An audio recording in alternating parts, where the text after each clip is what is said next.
Mega హీరోలు వరుస డిజాస్టర్లతో సతమతమైపోతూ ఉన్నారు. చిన్న పెద్ద తేడా లేకుండా అందరిది అదే వరుస కావడంతో అభిమానుల అసహనం పీక్స్లో ఉంది. భోలా శంకర్ తర్వాత చిరంజీవి తెర మీద కనిపించి 2 సంవత్సరాలు గడిచిపోయాయి. విశ్వంబర కూడా ఆలస్యం కావడంతో ఇప్పుడు అందరి చూపు మన శంకర వరప్రసాద్ గారి మీద ఉంది. అనిల్ రావిపూడి ఎంటర్టైన్మెంట్తో బాస్ ఖచ్చితంగా కంబ్యాక్ అవుతారనే నమ్మకం ఫ్యాన్స్ లో బలంగా కనిపిస్తూ ఉంది. అయితే సంక్రాంతిని లక్ష్యంగా చేసుకుని జనవరి 14 విడుదల కానుంది ఈ మూవీ. దీనికన్నా ముందు మెగా ఫ్యామిలీకి బోని ఇవ్వాల్సిన బాధ్యత పవన్ కళ్యాణ్ మీద ఉంది. హరిహర వీరమల్లు తీవ్ర నష్టాలు తెచ్చాక కేవలం 2 నెలల గ్యాప్ లో వస్తున్న ఓజీ మీద విపరీతమైన అంచనాలు నెలకొన్నాయి. రిలీజ్ కు 25 రోజుల ముందే $1 మిలియన్ క్లబ్ కు దగ్గరగా వెళ్తున్న ఈ గ్యాంగ్స్టర్ డ్రామాకు తెలుగు రాష్ట్రాల్లో భారీ ఎత్తున బిజినెస్ జరుగుతుంది. గతంలో ఏ పవన్ కళ్యాణ్ సినిమాకు ఇవ్వని రేట్లు డిస్ట్రిబ్యూటర్లు ఆఫర్ చేస్తున్నారని సమాచారం అందుతోంది.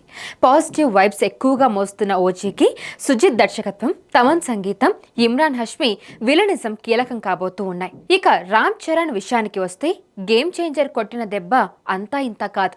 3 ఏళ్లు విలువైన కాలం బూడిదలో పోసిన పన్నీరైంది. యావరేజ్ అనిపించుకున్నా అంత బాధ ఉండేది కాదు. కానీ ఘోరంగా ఫెయిల్ అయిపోవడంతో తన ఆశలన్నీ పెద్ద మీదే ఉన్నాయి. అయితే నిర్మాణ దశ నుంచి హైప్ పెంచుకుంటూ వస్తున్న ఈ సినిమాకు ఉప్పెన ఫేమ్ బుచ్చిబాబు దర్శకత్వం వహిస్తూ ఉన్నారు. కేవలం ఒక్క సినిమా అనుభవమే ఉన్నా ఏఆర్ రెహమాన్ సంగీతం అందించడానికి ఒప్పుకున్నారంటే కంటెంట్ ఎంత బలంగా ఉందో మనం అర్థం చేసుకోవచ్చు. ఇక సాయిధరం తేజ్కు విరూపాక్ష తర్వాత మావయ్య పవన్తో నటించిన బ్రో మంచి జ్ఞాపకంగా నిలిచింది.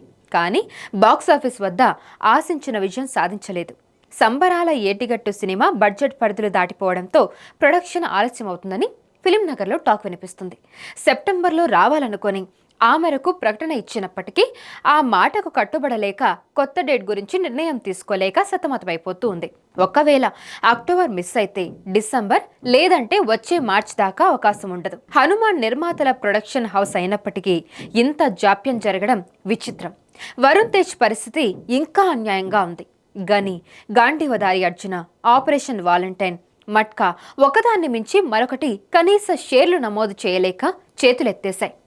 ఇంత దారుణమైన ట్రాక్ రికార్డ్తో తన మార్కెట్ని తానే రిస్క్లో పడేసుకున్న వరుణ్ తేజ్ ప్రస్తుతం మెర్లపాక గాంధీ డైరెక్షన్లో ఒక కామెడీ హారర్ చేస్తున్నారు. కొరియన్ కనకరాజు టైటిల్ పరిశీలనలో ఉంది. అర్జెంటుగా హిట్ అవసరమైన టైంలో ట్రెండ్ వైపు వెళ్తున్న మెగా ప్రిన్స్కి ఈసారి లక్ కలిసి రాకపోతే రిస్క్లో పడే ప్రమాదం ఉంది. మళ్ళీ నిర్మాతలు సినిమా తీయాలంటే ఆలోచిస్తారు.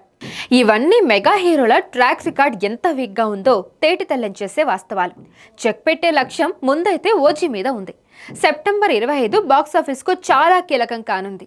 జనవరిలో సంక్రాంతికి వస్తున్నాం తర్వాత మళ్ళీ ఆ స్థాయిలో వారాల తరబడి హౌస్ఫుల్ బోర్డులు పెట్టించిన సినిమా మరొకటి లేదు. ఆ రెస్పాన్సిబిలిటీ కూడా ఓజీ తీసుకోవాలి. అసంతృప్తిలో ఉన్న ఫ్యాన్స్లో మళ్ళీ కొత్త ఉత్సాహం రావాలంటే అది పవన్ కళ్యాణ్ చేతిలోనే ఉంది. తనకు ఒక బ్లాక్ బాస్టర్ అయితే అవసరం. వరుస రీమేక్లు, హరిహర వీరమల్లు వైఫల్యం నుంచి రిలీఫ్ దక్కాలంటే ఓజీ ఖచ్చితంగా బ్లాక్ బాస్టర్ కావాల్సిందే.